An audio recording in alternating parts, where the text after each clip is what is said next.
दोस्तों, आज की कहानी है गुरु पूर्णिमा के बारे में। जीवन में गुरु का अत्यंत महत्वपूर्ण स्थान होता है। धर्मशास्त्रों में भी कहा गया है कि बिना गुरु के ईश्वर नहीं मिलता, इसलिए जीवन में गुरु का होना अत्यंत आवश्यक है। सनातन धर्म में गुरु पूर्णिमा का वर्णन अलग अलग स्वरूपों में किया गया है। इसी कड़ी में आषाढ़ शुक्ल पूर्णिमा को गुरु पूर्णिमा का विशेष पर्व मनाया जाता है। गुरु पूर्णिमा को गुरु की पूजा की जाती है। इस बार गुरु पूर्णिमा 3 जुलाई सोमवार 2023 को है। शास्त्रों में गु का अर्थ बताया गया है अंधकार और रु का अर्थ उसका निरोधक। गुरु को गुरु इसलिए कहा जाता है कि वह अंधकार को हटाकर प्रकाश की ओर ले जाता है। प्राचीन काल में शिष्य जब गुरु के आश्रम में निःशुल्क शिक्षा ग्रहण करते थे तो इसी दिन पूर्ण श्रद्धा से अपने गुरु की पूजा का आयोजन करते थे। भारतीय संस्कृति में गुरु देवता को तुल्य माना गया है। गुरु को हमेशा से ही ब्रह्मा, विष्णु और महेश के समान पूज्य माना गया है। वेद, उपनिषद और पुराणों का प्रणयन करने वाले वेद व्यास जी को समस्त मानव जाति का गुरु माना जाता है। महर्षि वेद व्यास का जन्म आषाढ़ पूर्णिमा को लगभग 3000 ईस्वीसन पूर्व में हुआ था। उनके सम्मान में ही हर वर्ष आषाढ़ शुक्ल पूर्णिमा को गुरु पूर्णिमा मनाया जाता है। कहा जाता है कि इसी दिन व्यास जी ने शिष्यों एवं मुनियों को सर्वप्रथम श्री भागवत पुराण का ज्ञान दिया था। अतः यह शुभ दिन व्यास पूर्णिमा के नाम से जाना गया। इसी दिन वेद व्यास के अनेक शिष्यों में से 5 शिष्यों ने गुरु पूर्णिमा की परंपरा प्रारंभ की।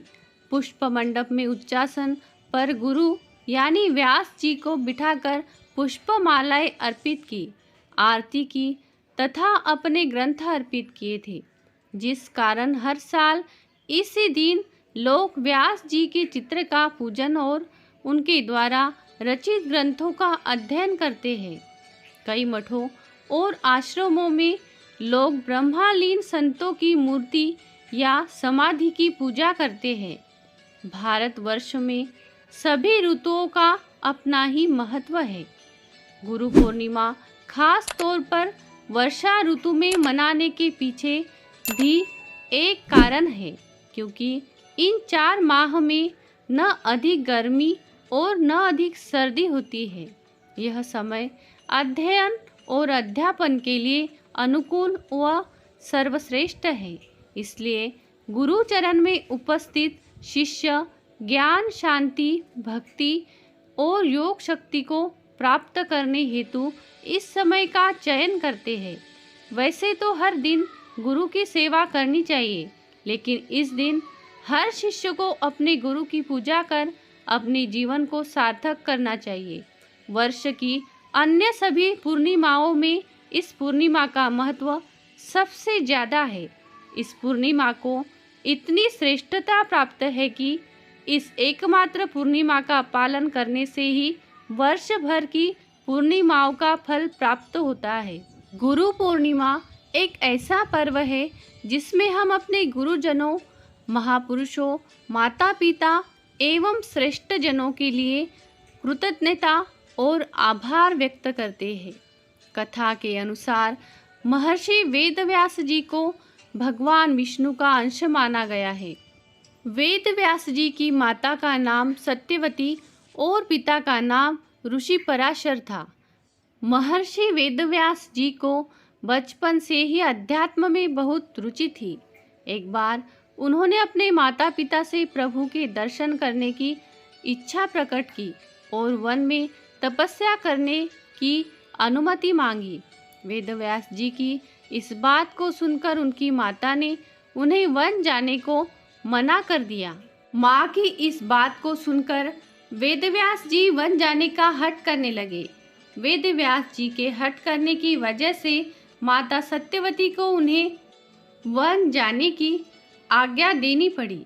जब वेदव्यास जी वन की ओर जा रहे थे, तब उनकी माता ने उनसे कहा कि जब तुम्हें अपने घर की याद आ जाए तो तुम वापस आ जाना। माता की इस वचन को सुनकर वेदव्यास जी वन की तरफ चले गए। वन में जाकर वेदव्यास जी कठोर तपस्या करने लगे। भगवान के आशीर्वाद से वेदव्यास जी को संस्कृत भाषा का ज्ञान हो गया। इसके बाद उन्होंने वेद, महाभारत, 18 महापुराणों एवं ब्रह्म सूत्र की रचना की। लोगों को वेदों का ज्ञान देने की वजह से आज भी इन्हें गुरु पूर्णिमा के दिन प्रथम गुरु के रूप में याद किया जाता है। गुरु पूर्णिमा का महत्व सिर्फ एक तक ही सीमित नहीं है, बल्कि भारत के 3 सबसे व्यापक रूप से प्रचलित धर्मों तक ही सीमित है। हिंदू धर्म, जैन धर्म और बौद्ध धर्म, जैसा कि नाम से पता चलता है, यह त्यौहार हमारे गुरुओं या शिक्षकों का सम्मान करने के लिए है। यह दिन शाब्दिक शिक्षकों तक ही सीमित नहीं है, क्योंकि हमारी माँ से लेकर हमारे दोस्तों तक कोई भी शिक्षक हो सकता है। खैर, यह कहना सुरक्षित है कि यह मूल शिक्षक दिवस है। गुरु शब्द का अर्थ काफ़ी बड़ा है। जैसे ही कोई गुरु शब्द पुकारता है तो ज़्यादातर लोगों को लगता है कि इसका संबंध स्कूल के शिक्षक से है, लेकिन असल में ऐसा कुछ भी नहीं है। गहराई में जाकर देखें तो पता चलता है कि गुरु और शिक्षक अलग होते हैं। शिक्षक केवल गुरु शब्द का हिस्सा माना जाता है, लेकिन इसका मतलब यह बिल्कुल नहीं बनता कि केवल शिक्षक ही गुरु होते हैं। किसी भी व्यक्ति के माता पिता उसके पहले गुरु होते हैं, और जब वही इंसान स्कूल में पढ़ता है तो वहाँ उसके शिक्षक उसके गुरु होते हैं। लेकिन हमारे भारत देश में गुरु पूर्णिमा को कई सारी बातों की वजह से मनाया जाता है। गुरु पूर्णिमा को कुछ लोग इस त्यौहार को व्यास पूर्णिमा नाम से भी जानते हैं। हमारे भारत जैसे देश में शिक्षक गुरु को भगवान के समान माना गया है। आस्था और श्रद्धा के साथ मनाए जाने वाले इस पावन पर्व को मनाने के पीछे भी कई महान कथाएं जुड़ी हुई है। शास्त्रों में एक घटना के मुताबिक एक बार जब महर्षि वेदव्यास जी ने भील जाति के एक व्यक्ति को पेड़ से नारियल तोड़ते हुए देखा, तब व्यास जी के मन में नारियल तोड़ने की कला सीखने की उत्सुकता जागी, जिसके चलते वे उस भील जाति के व्यक्ति के पीछे भागने लगे। लेकिन वह व्यक्ति व्यास जी से डर के चलते दूर भागता रहा। यह सिलसिला काफ़ी दिनों तक चलता रहा।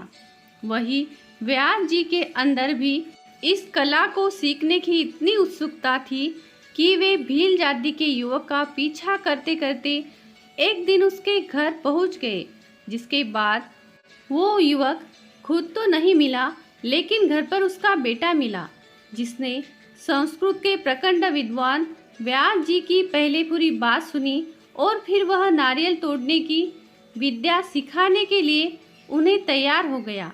इसके बाद व्यास जी ने पूरी लगन के साथ भील जाति के युवक के पुत्र से नारियल तोड़ने की विद्या का मंत्र लिया। वही उस युवक ने अपने बेटे को यह सब करते देख अपने पुत्र से कहा कि वो महाज्ञानी और परम ब्राह्मण वेद व्यास जी को इस कला को जानबूझकर नहीं सिखाना चाहते थे, क्योंकि वो इस बात को अच्छी तरह से जानते थे कि जिस व्यक्ति से किसी भी तरह का ज्ञान प्राप्त किया जाता है या फिर मंत्र लिया जाता है, तो वो व्यक्ति उसके लिए गुरु के समान हो जाता है। जिसके चलते भील जाति के युवक के मन में यह शंका थी कि वे लोग छोटी जाति के हैं और व्यास जी ब्राह्मण जाति के हैं, तो ऐसे में व्यास जी उनका गुरु के समान सम्मान कैसे करेंगे। इसके अलावा उस भील जाति के पुरुष ने यह भी कहा कि अगर मंत्र देने वाले व्यक्ति को पूज्य नहीं समझा जाए तो वो मंत्र फल देने वाला साबित नहीं होता है। फिर उस युवक ने अपने पुत्र को व्यास जी की परीक्षा लेने के लिए उनके दरबार में भेजा कि व्यास जी उन्हें अपने गुरु की तरह पूज्य मानकर उनका आदर सत्कार करते हैं या फिर नहीं।